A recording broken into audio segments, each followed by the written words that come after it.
কথায় বলে সময় যেন জলের মতো বয়ে যায়, নদীর মতোই বহমান সে।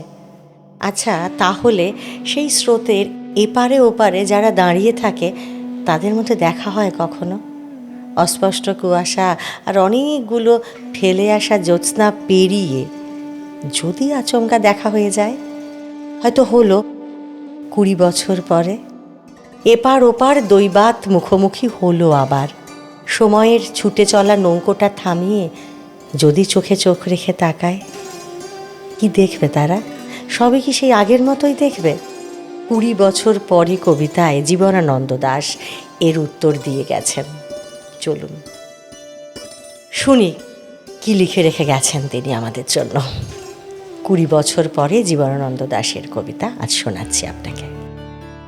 আবার বছর 20 পরে তার সাথে দেখা হয় যদি, আবার বছর 20 পরে, হয়তো ধানের ছড়ার পাশে কার্তিকের মাসে। তখন সন্ধ্যার কাক ঘরে ফেরে, তখন হলুদ নদী নরম নরম হয় স্বর কাশ হোগলায় মাঠের ভিতরে।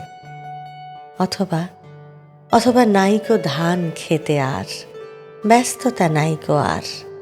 হাঁসের নীড়ের থেকে খড়, পাখির নীড়ের থেকে খড় ছড়াতেছে। মনিয়ার ঘরে রাত, শীত আর শিশিরের। জীবন গিয়েছে চলে আমাদের 20 বছরের পার। তখন হঠাৎ যদি মিঠো পথে পাই আমি তোমারে আবার, হয়তো এসেছে চাঁদ মাঝরাতে একরাশ পাতার পিছনে, সরু সরু কালো কালো ডালপালা মুখে নিয়ে তার। শিরিষের অথবা জামের, ঝাউয়ের, আমের। 20 বছরের পরে তখন তোমার নাই মনে। জীবন গিয়েছে চলে আমাদের 20 বছরের পার।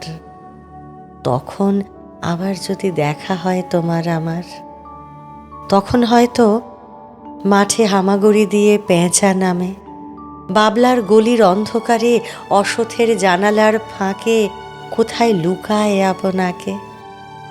চোখের পাতার মতো নেমে চুপি কোথায় চিলের ডানা থামে।